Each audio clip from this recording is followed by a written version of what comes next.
Bonjour et bienvenue dans cette vidéo du cours d'agrométéorologie. Nous sommes dans le chapitre 2 sur l'agrométéorologie et l'agroclimatologie.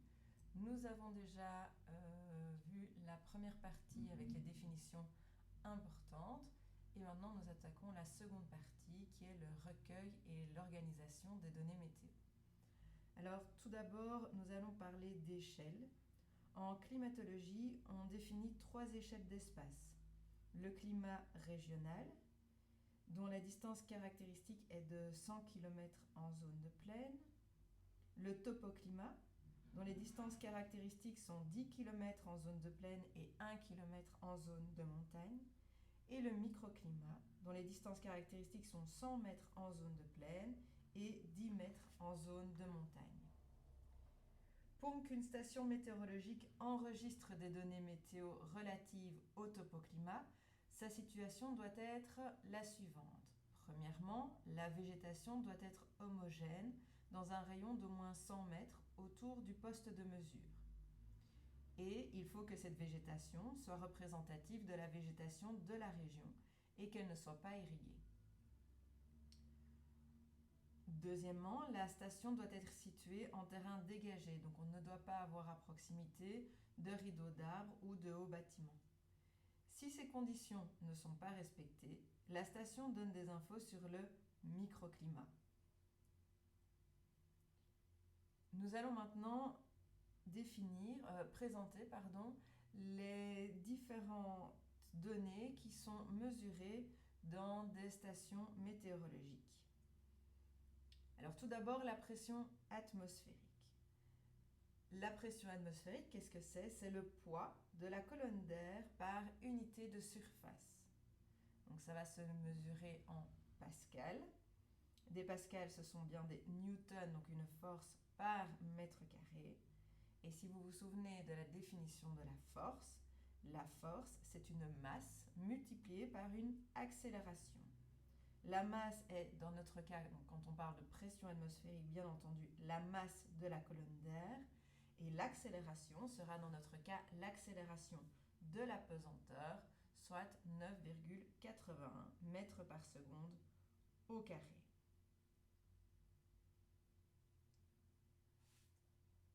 Alors, je vous propose tout de suite de réfléchir à cette notion de pression, donc à cette notion de force. Et je vous demande 3 petites choses. Tout d'abord, à partir de la définition de la pression, je vous demande de m'expliquer pourquoi, quand on monte en altitude, la pression diminue. Et pour m'expliquer ceci, je souhaite que vous illustriez vos propos au moyen d'un schéma. Je vous demande également d'observer cette carte et de me dire à quoi correspond la lettre A et à quoi correspond la lettre D. En observant cette carte, je vous demande également de me dire à quoi quand les isobars sont rapprochés, ce que cela signifie. Voilà, donc cet exercice sera bien entendu corrigé au prochain cours. Alors, l'appareil de mesure utilisé pour mesurer la pression atmosphérique sera un baromètre. Ce qu'on va essentiellement étudier, ce sont les variations de pression qui vont nous permettre d'évaluer quel temps il fera dans les heures et les jours à venir. Donc, quand on a une diminution constante de la pression atmosphérique, ça annoncera de la pluie. Tandis qu'une diminution plus importante en peu de temps peut annoncer l'arrivée d'une tempête, de vent violent ou d'un orage.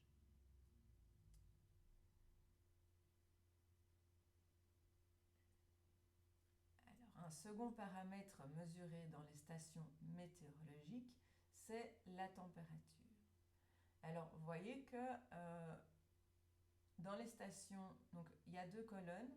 Une colonne pour les stations météorologiques classiques et une colonne pour les stations agrométéorologiques. Vous voyez qu'en plus, dans les stations agrométéorologiques, on mesure également la température à 10 et 50 cm du sol. On va mesurer ce qu'on appelle des indices actinothermiques. cet indice actinothermique va nous donner une estimation de la température des végétaux la nuit et est très souvent utilisé en agronomie pour la prévision des gelées. Alors pourquoi la nuit? Eh bien parce que la journée, en fait, la plante va être soumise au rayonnement et va donc évapotranspirer. Et comme il y a de transpirer, pardon. Et comme il y a de la transpiration, il y a aussi de l'évaporation au niveau du sol, eh bien la plante régule sa température. Et le thermomètre, quant à lui, n'est pas capable de réguler sa température. Donc la température mesurée avec le thermomètre sera, quand il y a beaucoup de soleil, supérieure à la température de la plante. Donc à ce moment-là, l'information n'est pas pertinente. Voilà. Dans les stations météorologiques et aussi agrométéorologiques, on va aussi mesurer l'humidité de l'air. Pour mesurer l'humidité de l'air, on va utiliser un thermomètre sec et un thermomètre humide. C'est ce qu'on appelle un psychromètre. Le thermomètre humide, vous le voyez ici, donc vous avez à gauche un thermomètre sec, à droite un thermomètre humide. Donc le thermomètre humide, en fait, le bulbe du thermomètre est enveloppé d'une gaze de coton qui est en permanence imbibée d'eau. Le principe, c'est qu'on va comparer les températures du thermomètre sec et du thermomètre humide et on pourra en déduire l'humidité relative de l'air. En effet, l'eau, en s'évaporant, va refroidir le bulbe du thermomètre humide. Donc, on va avoir un thermomètre qui va mesurer la température de l'air et un thermomètre qui va mesurer une température qui est fonction de l'évaporation au niveau du bulbe humide. Et cette évaporation est fonction de la température de l'air et également de l'humidité de l'air. Plus la température est élevée, plus il y a de l'évaporation, ça vous le savez bien, mais moins il y a d'humidité dans l'air, plus il y aura également d'évaporation au niveau du bulbe humide. Pourquoi? Tout simplement parce que dans la nature, on a toujours tendance à essayer de retrouver un équilibre. Donc on va toujours aller du plus vers le moins, des hautes pressions vers les basses pressions. Si vous avez un milieu très humide et un air, donc ici votre bulbe humide, donc de l'eau, et que vous avez un air très sec, eh bien on va avoir les molécules d'eau qui vont aller de votre milieu humide, de l'eau, vers l'air. Et au moyen de table, eh bien, il y a moyen d'évaluer quelle est l'humidité relative de l'air. Alors peut-être est-ce utile de rappeler comment se mesure la définition de l'humidité de l'air. Donc l'humidité relative, c'est la quantité d'eau contenue dans une masse d'air à une température divisée par la quantité maximale d'eau que peut contenir cette masse d'air à cette même température.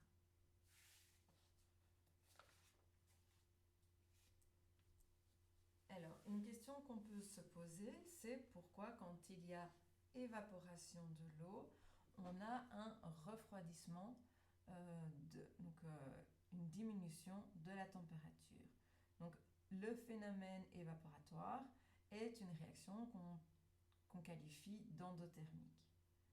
Donc les molécules d'eau, vous savez qu'elles sont en mouvement constant. Plus l'eau est chaude, plus les molécules sont agitées. Toutes les molécules ne vont pas avoir dans votre liquide la même vitesse de mouvement. Certaines sont rapides, d'autres plus lentes, mais c'est la vitesse moyenne des molécules qui va déterminer la température de l'eau. Certaines molécules vont s'échapper au niveau de la surface. Donc elles sont poussées de l'état liquide à l'état gazeux. Et les molécules qui s'évaporent sont celles qui ont la vitesse la plus élevée. Ce sont les molécules qui contiennent le plus d'énergie. Comme ce sont les molécules d'eau qui contiennent le plus d'énergie qui s'évaporent en premier, vous comprendrez que si on a une perte d'énergie, la température va diminuer. Parce que les molécules d'eau qui restent dans le liquide sont celles qui sont les plus lentes. et donc l'évaporation va entraîner un refroidissement.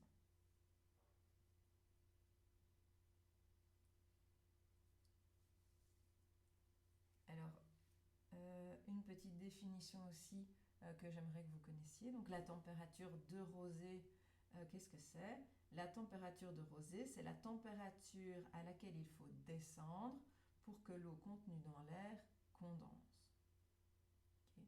Quand vous avez de la rosée le matin, c'est pas parce qu'il a plu, c'est parce que l'eau contenue dans l'air s'est condensée sur les feuilles, sur l'herbe. Voilà. Alors, je vais vous demander de réaliser un petit exercice pour voir si vous avez bien compris la notion d'humidité relative. Et cet exercice se base sur ce diagramme. Donc, je vais vous demander de m'expliquer pourquoi, pour une température de l'air donnée, quand la température du thermomètre humide augmente, l'humidité relative augmente. Et je vous demande de répondre en vous inspirant du diagramme et des positions des boules jaunes et rouges, et évidemment de la définition de l'humidité relative. Donc, voici le diagramme dont vous pouvez vous inspirer pour répondre. Nous corrigerons ceci en classe. Alors, on peut aussi mesurer l'humectation. Ça se mesure dans les stations agrométéorologiques. Et on va utiliser pour ce faire un capteur qui va détecter et enregistrer la durée d'humectation, soit le temps pendant lequel la surface du capteur reste humide, suite soit à une rosée, soit à une pluie. Et la taille et la texture du capteur vont simuler la surface d'une feuille.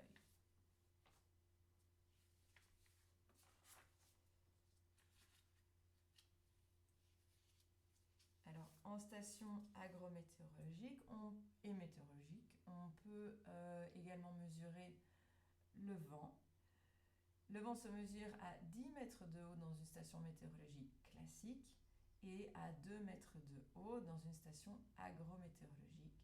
Comme ça, ça va nous intéresser. Donc, ça se mesure au moyen d'un anémomètre, et donc, pourquoi 2 mètres de haut dans une station agrométéorologique? Parce qu'on s'intéresse en agronomie à des phénomènes qui se passent à proximité du sol, et c'est intéressant de connaître la vitesse du vent au niveau du sol, par exemple quand on veut sortir un pulvérisateur pour éviter les problèmes de dérive. Le rayonnement se mesure au moyen d'un pyranomètre. Donc c'est un système avec divers capteurs. On va mesurer aussi bien le rayonnement direct, donc qui vient directement du soleil, et le rayonnement diffus, donc le rayonnement qui est réfléchi par les surfaces alentours. Alors un paramètre important en météorologie et en agrométéorologie, ce sont les précipitations. Donc les précipitations, qu'est-ce que c'est? Ce sont des chutes d'eau liquide ou solide, donc ça comprend la neige et la grêle, provenant de la condensation de la vapeur d'eau contenue dans l'atmosphère. On mesure les précipitations en millimètres et on peut faire des mesures soit au moyen d'un pluviomètre, soit au moyen d'un pluviographe. Donc le pluviomètre, on va uniquement recueillir comme information les pluies cumulées sur une journée, tandis qu'au moyen du pluviographe, on va avoir des informations sur l'accumulation des pluies en fonction du temps. Et on va dès lors être capable de mesurer l'intensité de la pluie. L'intensité de la pluie, c'est le rapport entre la quantité d'eau précipitée et l'intervalle de temps considéré. Et donc ça se mesure en millimètres par heure généralement. Je vais vous présenter une petite vidéo justement sur la mesure des précipitations.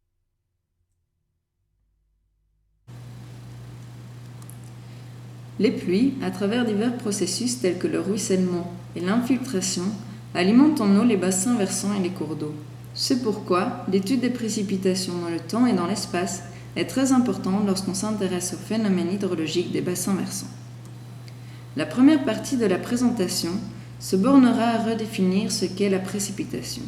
Ensuite, nous allons voir quels sont les instruments qui permettent de la mesurer et comment se procurer des données de pluie pour la région wallonne. Enfin, nous allons aborder le thème de la spatialisation des données et nous intéresser aux polygones de Thyssen. La précipitation est définie comme les chutes d'eau, solides ou liquides, provenant de la condensation de la vapeur d'eau contenue dans l'atmosphère. L'unité de mesure utilisée est le millimètre. 1 mm de pluie est équivalent à 1 litre d'eau par mètre carré. Les données de pluie peuvent être obtenues grâce à différents appareils de mesure. Les pluviomètres et les pluviographes permettent de réaliser des mesures ponctuelles de la précipitation, tandis que les radars permettent d'étudier la précipitation sur l'ensemble d'une aire d'étude. Le pluviomètre permet de mesurer la quantité de pluie tombée ponctuellement sur une période déterminée. Afin d'avoir des informations exploitables, il est impératif que les données soient récoltées de manière régulière et le plus souvent possible. Le pluviographe permet un enregistrement continu des précipitations au moyen de différents systèmes mécaniques ou électroniques. Cela représente un certain avantage par rapport au pluviomètre car cela permet entre autres d'estimer l'intensité des pluies. Il existe différents types de pluviographes, les pluviographes à siphon, à auget basculant, à pesée et les dihydromètres ou spectropluviographes. Dans le cas du pluviographe à siphon, l'eau est amenée dans un récipient cylindrique muni d'un flotteur. Quand le cylindre est plein, un siphon s'amorce et le vide rapidement. Les mouvements du flotteur sont enregistrés. Le pluviographe à auget basculant est composé d'une bascule qui comporte 2 récipients, les augets. Quand un certain poids d'eau s'est accumulé dans un récipient, la bascule change de position, le premier auget se vide et le second commence à se remplir. Les basculements sont comptés mécaniquement ou électroniquement. La séquence vidéo qui suit présente le fonctionnement de ce type de pluviographe. This is a demonstration of Flip4Mac.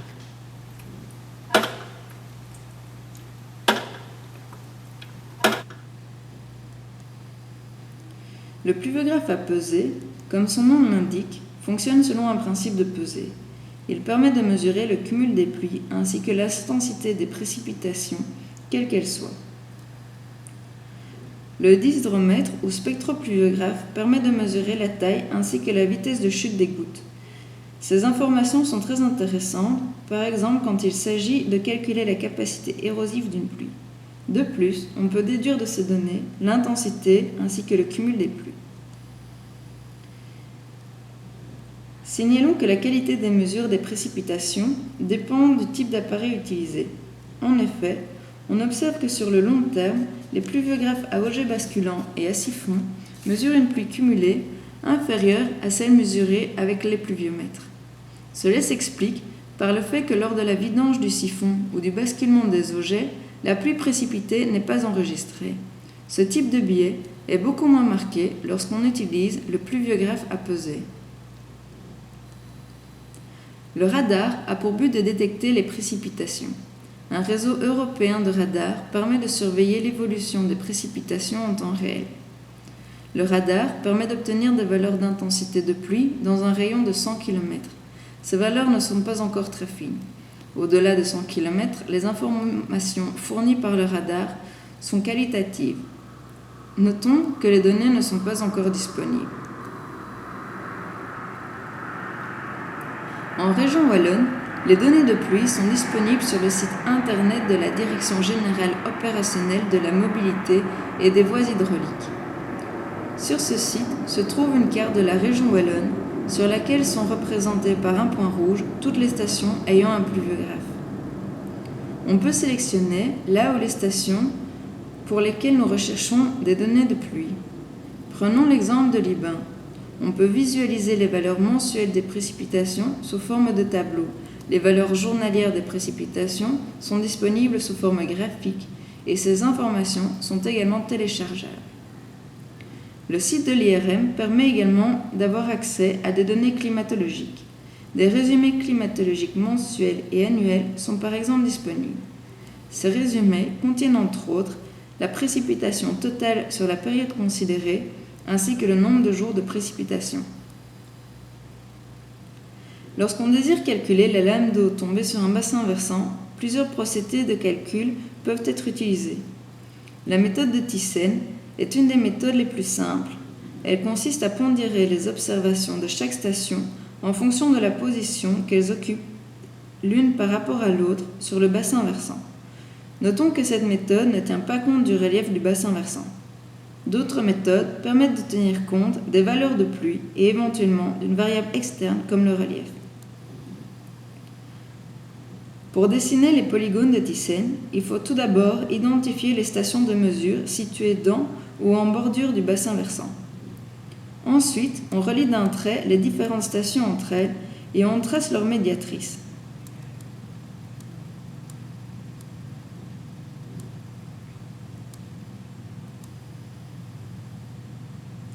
Prenons une station de mesure au hasard. Repassons les médiatrices des droites passant par cette station. Ces médiatrices se coupent en 2 points qui constituent les extrémités du premier polygone. Prenons une seconde station et effectuons le même travail. Nous obtenons donc un second polygone. Les 2 dernières stations sont traitées de la même manière. Nous obtenons donc un polygone par station qui est en fait l'aire d'influence de la station. Lorsqu'on calcule la lame d'eau sur le polygone rouge, par exemple, on prendra les données de la station située dans ce polygone.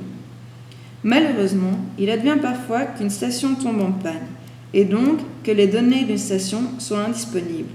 Dans ce cas, on doit retracer les polygones de Thyssen en négligeant la station pour laquelle il manque des données.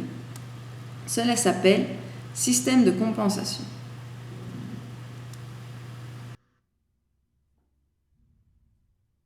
Voilà, alors en ce qui nous concerne, les polygones de Thyssen, je ne vous demande pas de connaître. Par contre, la différence entre pluviomètre et pluviographe, c'est important et vous devez être également capable de m'expliquer comment on calcule l'intensité d'une pluie. Donc dans la vidéo, on parlait justement des radars. Je vous ai mis 2 images qui montrent 2 images radars. L'une prise le 28/9/2020 sur la Belgique et voici pour toute l'Europe. Voilà. Alors dans la vidéo suivante, je vais vous présenter la mesure de l'évaporation et également tout ce qui concerne l'évapotranspiration. Et ça, c'est pour la prochaine vidéo.